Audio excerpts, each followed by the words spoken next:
Hello, I'm getting ready to headed to the train station, headed up to Bloomington to the conference. Oh, excellent, excellent. Yeah, But yeah, it's a but busy. I could stay on here for now, but I might have to leave early, get off early. We understand, Ricky. Appreciate you being here, bud. Uh-huh.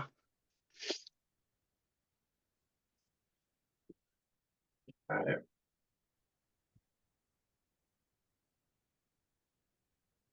We have hit 9:03. That's our traditional launch time. So with that being the case, why don't we go for it this morning? So, whoops. Let me see. Let me go one forward. All right, we'll pull up the agenda here. So welcome to, oh man, I missed. Don't trust us on dates on anything, would be one message that this slide would tell you. But we do have the agenda is accurate. So with that being the case, one of the things I mentioned is that Nick put a link to the minutes there in the group chat. So we'd love to just give you a moment to take a look at those, and if anybody's gets to a point where they're willing to make a motion to approve. Thank you, Coach. Motion to approve, we'd love that. I'll make a motion to approve. Thank you, Tammy. They look good to me. I'll second.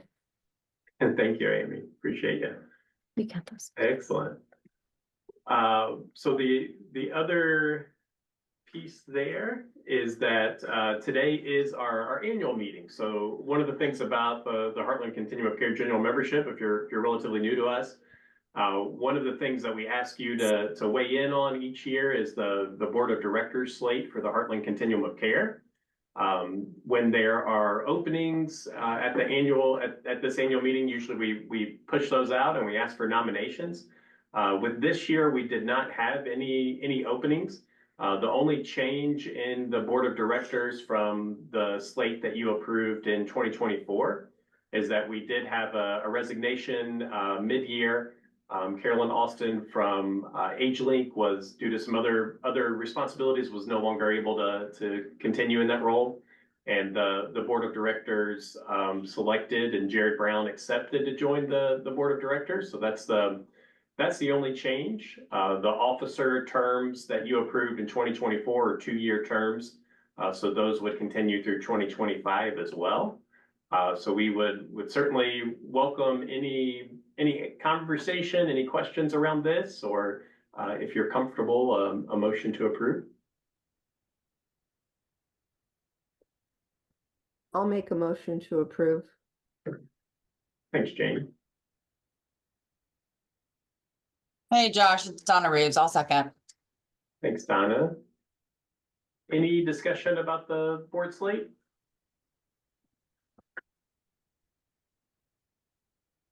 All in favor, could you indicate with an eye? Aye. April votes aye. Aye. Aye. Aye. Anyone opposed? All right.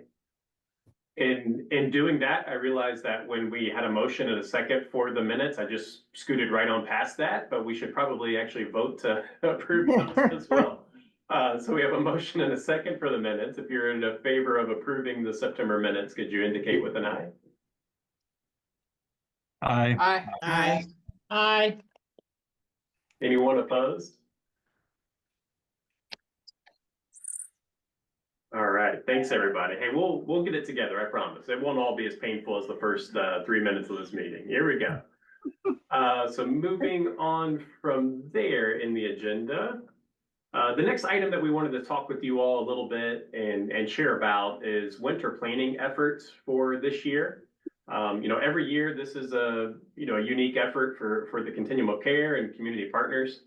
And so we just want to make sure that you all know where we're at, what's happening.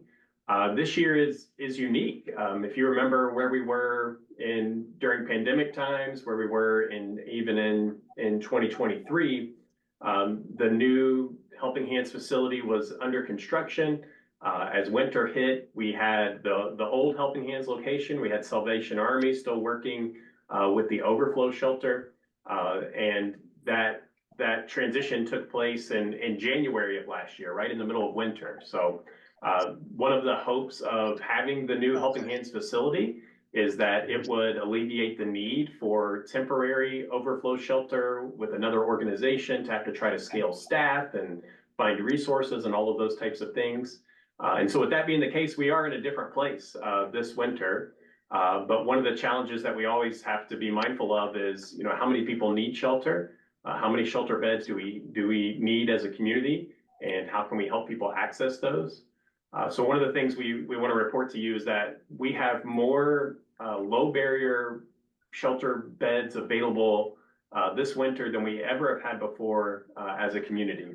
You know, that being said, some of that includes capacity for Helping Hands to scale up on an emergency basis using cots, you know, for overnight, you know, crisis stays. But as you can imagine, that it puts an incredible strain. And, you know, I know people that worked in the overflow and helped with the overflow effort, and Helping Hands staff can tell you that, you know, as the number of folks seeking shelter moves towards 150, 160, you know, people, that's a incredibly difficult task for staff. And so while we have more capacity than ever before, what you see in this winter plan is an effort to do everything we can to help people exit shelter as quickly as possible. So one part of that is, you know, a recognition that in previous years, one of the critical roles that the overflow shelter played is that it could allow folks with certain criminal backgrounds to access shelter there. With the new Helping Hands facility being on the other half of the juvenile detention facilities, there are certain requirements around criminal backgrounds, sex offense, violence against children that could prohibit folks from accessing shelter there. So we've been working with partners to create a program and effort to help people who can't access shelter have capacity for safe beds even as it gets cold. So that is also a program that is underway. I know it's cold right now, and one of the things that I do want you to know is that we haven't formally launched it just yet. We are really close. We're pulling together the last couple pieces of that. We anticipate it to be in place, you know, very soon. So if you have questions, if you have referrals, reach out to our team. But we do want you to know that we're still not quite there yet, but we will be there very soon. So that's the shelter access piece. The next piece is increased outreach and inreach. You know, over the last 3 months, this has been a really big conversation for our community. You know, as we think about encampments, folks that are unsheltered, those types of situations, one of the very clear needs in our community is to have more people doing outreach every single day. You know, we have the HOT team, we have PATH, we have people who work at organizations and can provide a little bit of their time to do outreach, but as a community, we've really got to find a way to scale more full-time outreach staff to support those efforts that are already existing. So we're working with organizations who are interested in adding outreach staff. We're pursuing funding opportunities. That's something, again, that's still ongoing. We anticipate adding a full-time street outreach coordinator to our team, and we hope to do that by, you know, early 2025, have a person hired and in place for that. We're also have received some grants to create some part-time street outreach positions that we would anticipate would mostly be nights and weekends. So that's another effort that is underway. But we recognize that even that, you know, doesn't quite get us ultimately where we need to be. So we'll show you, we'll focus a little bit more on street outreach in a moment, but just wanted to provide that update here. The other component is inReach. You know, one of the things that we want to make sure every partner with capacity can do is work with Helping Hands and Helping Hands staff and partner in any way that's helpful to them. Whether that's, you know, doing coordinated entry surges or providing other case management type of supports in cooperation with their staff during the days. We want to do everything we can to make sure every person accessing shelter is on coordinated entry. If they have income or connecting to programs that might help them exit shelter more quickly.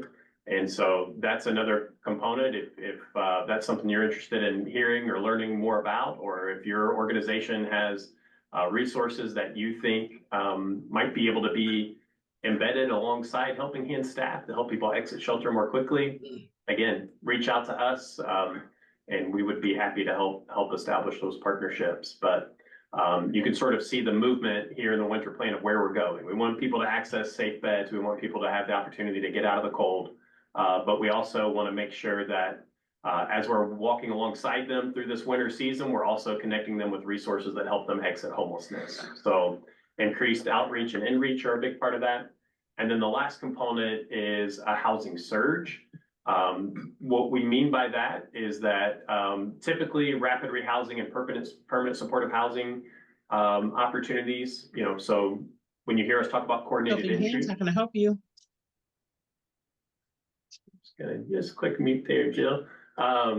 So as we talk about coordinated entry, the way that folks exit homelessness through coordinated entry is that our local organizations need more capacity, more case managers, more rental support to be able to support people in supportive housing opportunities.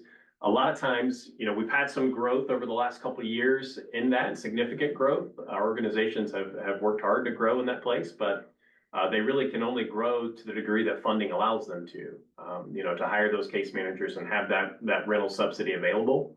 And right now we have a really unique opportunity through home ARP funding, not feuding. I'll get that slide corrected. And our hope is to partner with organizations to create 50 new supportive housing opportunities by March of 2025. So there again, these would help people exit shelter, exit other programs, and be supported in housing units throughout our community. So as we look towards winter, as we look at what we hope to accomplish, this is the real hope. We want people to be out of the cold. We want to do everything we can to walk alongside them, connect them to benefits they're eligible for, help them increase their income, and also create even more supportive housing opportunities so that when warm weather reemerges and some of these programs may not be in place, that folks are actually in housing at that point. So before we move on to street outreach, just want to see if there's any questions about that.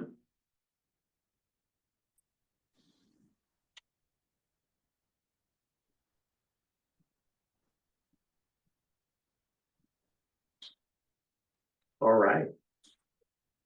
Well, again, street outreach has been a big topic of conversation for the community. So we did just want to give you a snapshot of how street outreach functions in the community and ways that we're hoping to expand it and grow it over the coming seasons. So is this something you would want to weigh in on? All right, great. A lot of what Josh is speaking towards in terms of like increasing staff capacity and whatnot, we're hopeful to do that. But this slide kind of shows what the nitty gritty of that group is doing on a bi-weekly basis. We're really trying to ensure that everyone that's experiencing homelessness in Springfield, Sangamon County is on the by names list. And so each week that we meet, it's very intentional in terms of case conferencing. Where are these folks at? Do they move? Where are they housed? Questions like that. We're also trying to work towards just training, whatever that looks like. How can we be of support to those that are doing the outreach, but then also looking towards making sure our community standards are being utilized and followed. And then also just fostering collaboration, making sure that everyone's familiar with new street outreach efforts or old, making sure that everyone's aware of resources at different agencies, and just really trying to make sure communication is as easy as possible. And then lastly, as always, making sure that data is being put into HMIS and also that folks that maybe aren't accessing shelter or just out and about are able to get onto coordinated entry. So every 2 weeks we meet and we kind of just go over our long list of clients and how can we assist them? And then also if we need to bring new people onto the list and that's kind of what we do. Any questions in terms of what's going on at the task group? If your organization is regularly connecting with, is the term case conferencing necessary? Ramona, I see your message in the chat. Is the term case necessary for case conferencing? That is the model we use for case conferencing is a model from Built for Zero and Community Solutions. So it's essentially a common term for that best practice, but certainly something we can think about. If your organization is regularly working with people that are unsheltered and you're not involved in this effort, I just would encourage you to reach out to Jamie and find ways to get connected with this, so that we can all work closely and as collaboratively as possible. Can I just ask a quick question, not so much about that, but just wondering if anyone is reaching out to the group that's in front of TJ Maxx? We can. Yeah. TJ Maxx on Veterans. There, the store next to it kind of juts out, so there's a real protective corner there, and there's 3 shopping carts just overflowing, but there's always food on the ground, and I could tell that somebody's staying there on a regular basis, but I didn't know if anybody had reached out to them. Yeah, that's a good segue into the next slide, actually. So one of the pieces that we're working to develop right now is phone iPad application that's primarily sort of focused on outreach, but also has some different elements. One of the things that again, whether it's encampments in various places around town, a lot of times, Shannon, our hot team, Officer Newman, are among the first to sort of learn about those at times, and then they kind of mobilize additional groups or reach out. So one of the things we're working to develop, and again, we're not there yet, but just want you to have an idea of what's coming, is an app that will allow volunteers who are trained to actually enter some data through the app that then kind of goes to that street outreach team. It's also going to have a component for community members to say, hey, I'm seeing this and I'm concerned about this person. I'd love for somebody to check in. And then that will come into the street outreach team through the app as well. It'll also have a calendar function. So if you're involved in different task groups or you think we hold too many meetings and it's hard to keep up with, that will be a place where you can go and kind of know exactly what's coming.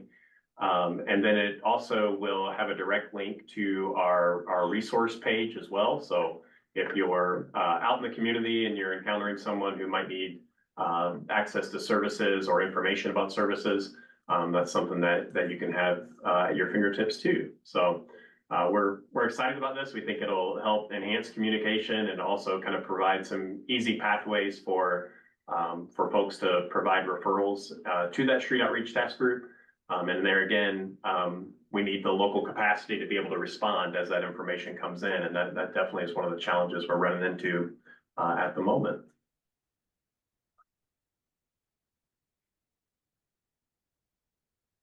Okay. Moving on from there, we want to provide an update to you all about an effort we've been working on for the last couple months. We've called it the 50-day focus on veteran homelessness. Yeah, so Jamie and I have had the privilege to work with some of the service providers in the veterans community, from back same county to IDVA to VBA to SFVF and all of the different acronyms that none of you and I hardly know, right? So one thing that's interesting is there's just a ton of resources that we're trying to, visually understand, to understand. And we thought that a visual representation that is centered around the person probably makes a lot of sense. A lot of these system flows and resource maps kind of can get confusing, and this is no different, but it really is helping us wrap our arms around understanding the services available for veterans and how we can kind of uplift those services, as well as analyze gaps and barriers and see what we can do to help expedite those. So with that being said, we have, as you can see here, there is a visual representation of some of the understanding of that we've come together with. I think there was about 15 stakeholders that were a part of the process. So what we're doing now is we're kind of writing a small report with some of our findings and kind of the mission focus for moving forward. There's some gaps and some different programs that we're aware of that are not available here that we think would be really valuable here. And we're going to do our best to help facilitate and support that, because we think we can end veterans homelessness in Sangamon County in a material way, especially with all the resources that are there, if we can just kind of elevate those opportunities. So super grateful for all of our partners, just very thankful for everybody cutting out a meeting once a week for an hour. I know that's no simple task for, 5, 6, 7, 8, 9 weeks in a row. Anyway, super grateful everybody that attended, and we'll have that report out in the next couple of weeks and hopefully pivot to the next phase of that. So thanks again for everybody that participated. Good stuff. Similar note, if your organization or if you know folks who are often helping veterans with various needs, get connected with Nick and Jamie as that process moves forward. So we're excited about all the work that was done there and kind of the next phase of that as well.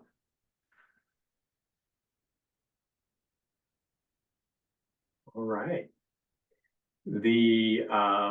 From there, we're going to open the floor some. So we would love to hear from you all, updates from your work, from your organizations that you would love to share with the broader general membership.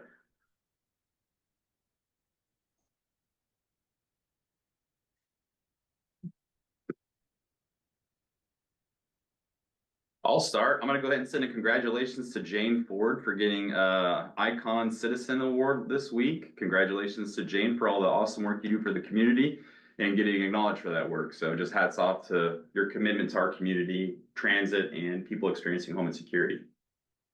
Well deserved, Jane. Big time. Congratulations, Definitely well Jane. deserved. Congratulations. Congratulations. Hey everybody, it's Marsha Anderson with Solid Rock. I wanted to, thank you guys for all the work you're all doing. This is a great update. So thank you guys at Heartland House. I also wanted to invite you all to our upcoming open house. It is on Giving Tuesday. So that's December 3rd from 6 to 8. And it will be a great opportunity for you all to come and check out our resource center and learn a little bit about what we do. And for those of you all who can't make it, we are an organization. We provide housing and supportive services for youth who are in and aging out of foster care. And right now we have a program for youth that have aged out between the ages of 18 and 26. And we provide them with housing and support and things like that. So if you guys have anybody that you come across that fits that description, please do not hesitate to reach out. We're happy to help. And I will send, if this is okay with you, Josh, you all an invitation to share with everybody if you guys to come. And it'll just be opportunities to learn how you can get people signed up that need the services. If want to volunteer, different things like that. So yeah, I'll send it out to you and hope you guys can make it. Please do, Marsha. Thanks. Hi, this is Patty, Helping Hands. I just wanted to let the community know that Helping Hands Board of Directors has hired a new executive director. His name is Robert Gillespie. He's not from the area. He's currently living in the Atlanta, Georgia area and will be relocating to Springfield. He spent his career in nonprofit leadership. He's got a lot of energy and he's excited about coming and helping us continue to work, making sure that the homeless are housed and sheltered and supported. So he'll be starting on January 6, 2025. So until then, I'll be sticking around as interim executive director for a few more weeks, and then I'll take my position back on the board of directors and helping Robert for sure with the transition. But just wanted to let everybody know that we're moving in the right direction. Patty, thank you for that update, and thank you for all the work you've done in this transitional time. Hard for us to even understand it from our seats, but as a volunteer, what you've done is beyond exceptional. So just want to publicly say thank you for your heart for those that are without housing and just the amount of energy and love you put into it. Thank you, Josh. Appreciate it.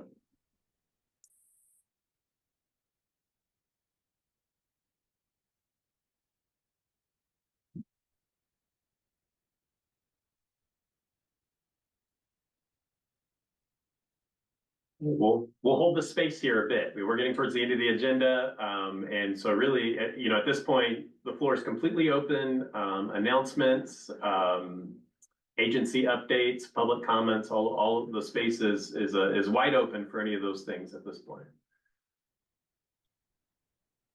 So I will go ahead and just remind everybody, we have life skills classes every Wednesday at 1 o'clock. So if any of you have clients that need to plug in, send them my way. Just give me a call. If you need any details, I'll send them over to you. And then we have anger management for any of your clients that may need court-ordered anger management or who just might agree to a little bit of help. That's every Monday and Thursday, also at 1 o'clock in the afternoon. And then we also have purpose-driven life that is going on daily. So if you guys need any details, just let me know and I'll get the details to you. Hey, Jared, will you send me a calendar for that? I can think about it. Thank you. I'll send one over to you. Thank you. Appreciate it. Good morning, Jared, everyone. This is Susan Phillip. Sorry, go ahead. Sorry, Josh. No, please go ahead, Susan. Yeah. I just want to acknowledge that I know there's been a lot of emotions running high this fall, and some really unhelpful misinformation and folks who should be supporting Heartland Housed not supporting Heartland Housed. And I just want you all to know how much there are folks in this community that appreciate everything that you all are doing. And this may count as a near miss, but I thought you ought to know anyway. Heartland Housed was the runner-up for Humanitarian of the Year with the Greater Springfield Interfaith Association. So thanks, y'all, for all that you do. Well, thank you, Susan. And coming from you, that means a lot. And from the Interfaith Association to be runner-up is quite an honor in and of itself. So that's really kind of you to share this morning.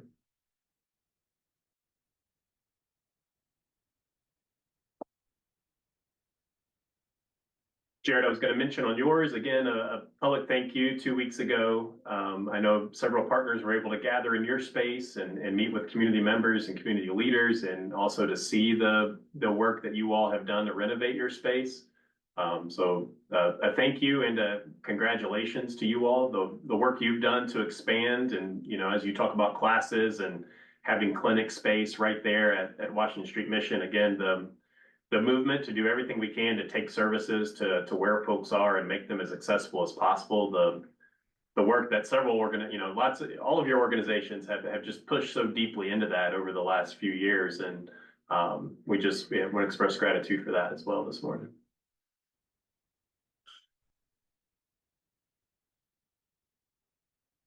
Please, Ling Ling. Good morning, everyone. This is Ling Ling Liu. I'm with the Illinois Office of Broadband. I'm here to quickly share an upcoming grant opportunity with our office. So the grant is called Illinois Digital Equity Capacity Grant. The goal is to make sure that folks have access to quality and affordable broadband devices and digital skills they need to participate in today's economy and thrive. So, almost all of you all here present, your organizations are eligible to apply. So non-for-profits, community-based organizations, public libraries, faith-based organizations, educational agencies, local governments, etc. So the funding would support device distribution programs. So if you want to get free laptops out to folks, digital literacy and skills training. So from Computer 101 to accessing telehealth to accessing their patient portals to online education, online banking.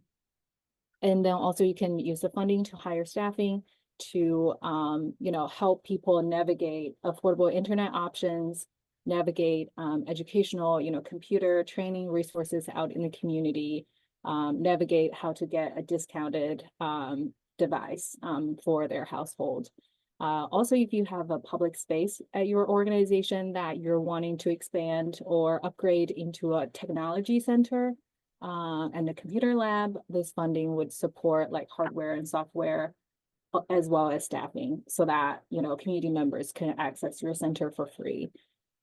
So we're hoping that this notice of funding opportunity would be dropping sometime in December. I will be happy to share the flyer and the information with Josh so that you can get it out to you all. And I will put my personal email in the chat. Feel free to connect with me one-on-one if you want to learn more.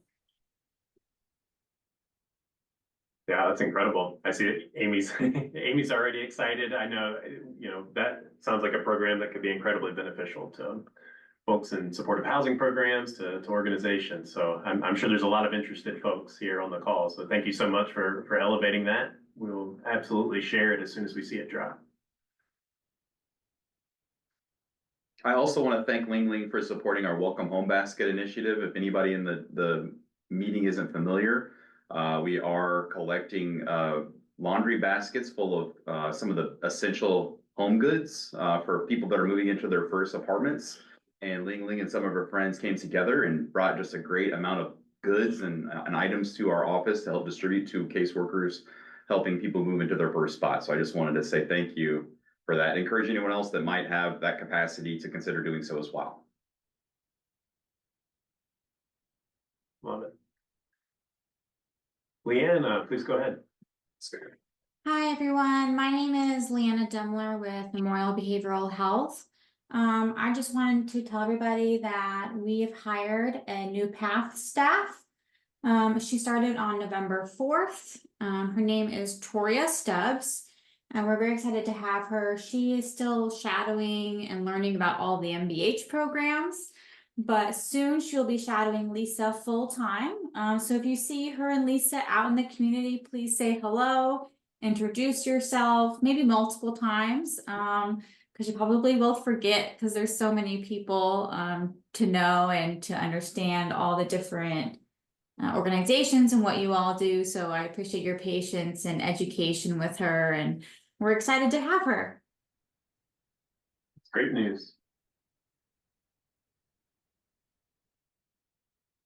I wonder, while we have a couple minutes too, I would imagine there's some folks on the call that may not be completely aware of what PATH does through MBH. Leanna, would you be able to give I'm on the spot here, but maybe a quick picture of the impact of that work? Sure, I can totally do that. So PATH stands for our Projects for Assistance in Transitioning from Homelessness. It is a grant-based program. We provide intensive case management. So what that means is we specifically serve people who are homeless, individuals who are homeless with a serious mental illness. So they do have to meet that criteria in order for us to take on them as a client. But we do also do street outreach. We work with Heartland House to do street outreach a lot, and we work with Washington Street Mission. And then we provide intensive case management. So we focus on getting them housing, whether that's helping them getting IDs, documentation, helping them secure income, whether that's Social Security, disability, getting a job. We help with medications. So if they need to start seeing a primary care doctor or specialist, we kind of help arrange maybe transportation, making sure they're getting to their appointments, they're understanding their doctor's instructions. So it's basically like a wraparound service that we provide, and then we just work towards housing with the goal of being housed. And once they are housed, we follow them for about 90 days to ensure that stability and that everything is going well. And then after that, we maybe hand them off to another community partner or another program within MBH. Thanks so much. Appreciate you. Yeah, no problem.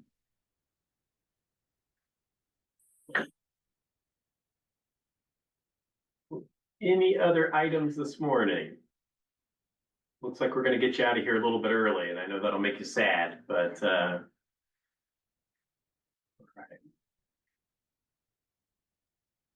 Josh, just real quick, just a reminder for those interested, any clients that need help with utilities, we are still taking appointments. I think the next appointment available will be right after Christmas right now, but we're still seeing about 72 people a day. So if somebody needs help, we definitely want to help them. If they do have a disconnect notice, they can call us. We can try to get them in. Every now and then we'll have somebody who will not show up for their appointment. And if they're willing to sit in the lobby, and if somebody doesn't show, then we can get them in. But otherwise, we'll need them to make an appointment.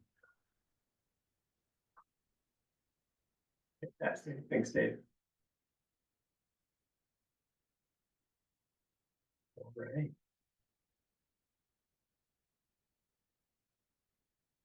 Well, as we close, we're a week from Thanksgiving. I just do want to take this moment. This will be our last meeting of 2024 of this body, and we'll be getting the schedule for 2025 out to you in December. But just want to say, and Susan alluded to, it's been a tough year in a lot of ways.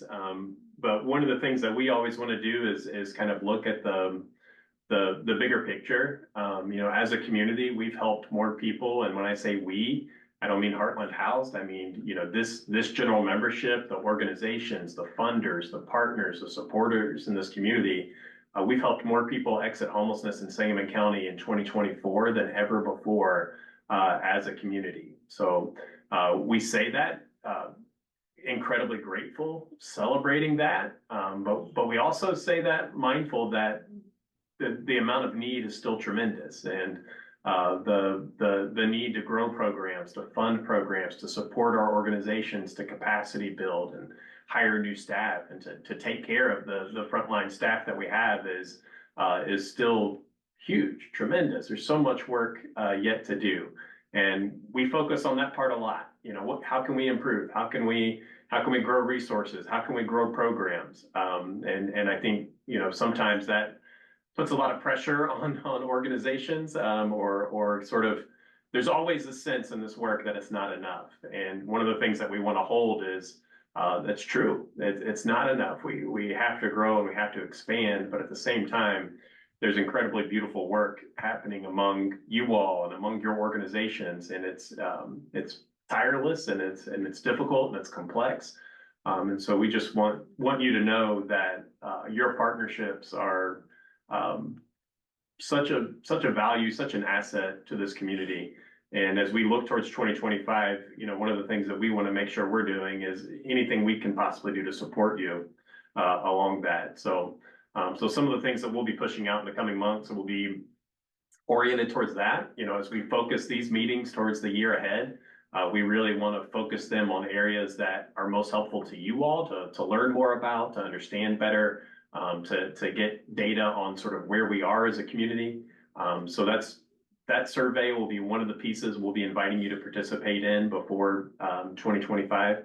But at the end of the day, we just really want you to know how incredibly grateful we are for all of you and the work that you do. So thank you to you, and thanks for your partnership in this year and moving forward. Right back at you, Josh. Just a few of us on here, Amy and Penny and Jonna, can go back a few years, and we just really need to be thankful for where we are today compared to where we were. We had so much dissension within our own board a few years ago. Now I feel it's such a step that we've been able to take, that we are united as a board and as a general membership when these issues come up and when we've had to confront things that have gone on. And it's just so incredible to see how much this has changed in the last 5 years. How long you been here, Josh? 4.5. Okay, 4.5 years. I mean, we were trying to hold it all together, and we weren't doing it well. And with you and Nick and Jamie and Shamika, everybody that has come on has just pulled this together, and the agencies just backing Heartland Housed has been amazing to see what has happened, and you have so tactfully, diplomatically handled the things that have come at you. We just appreciate your leadership. Also, let's not forget the NOFO, all the hard work he's put into the NOFO, and the score has gone from the bottom of the barrel to basically the very top in the country. So congratulations and thank you so much. Thanks, Amy. Well, this is really what I was fishing for. So please, no, I'm just kidding. I will always say with the NOFO, the only reason we have high scores is because we're able to write about the work that's happening in this community, right? So that score is reflective of these partnerships too. So it's a good reminder that it's difficult work. It's a difficult social challenge across the country. But the work that's happening in Sangamon County is exceptional, even if there is space for growth. So, again, appreciate you all. All right. Out loud.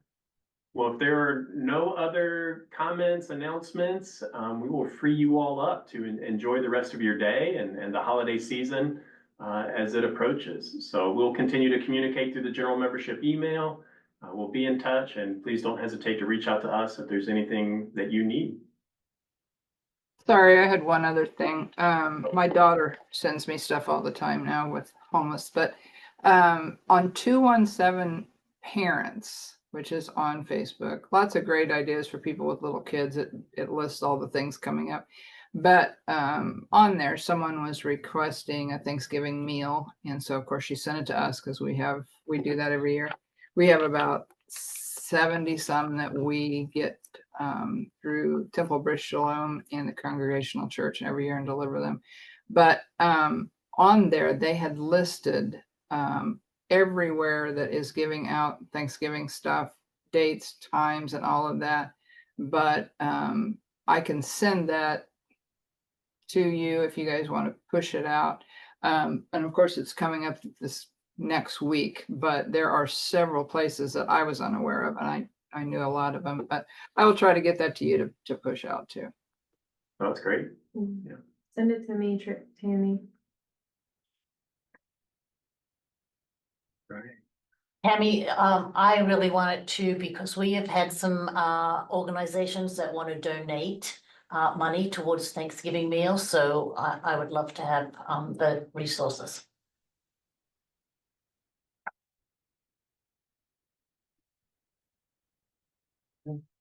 Sorry, I didn't have my microphone on. I'll get that too.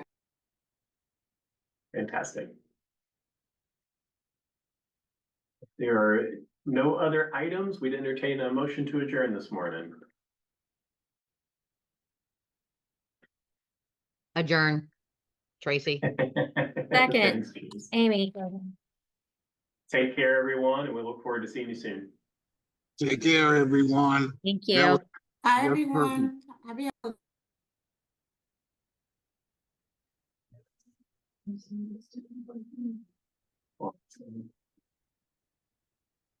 you're.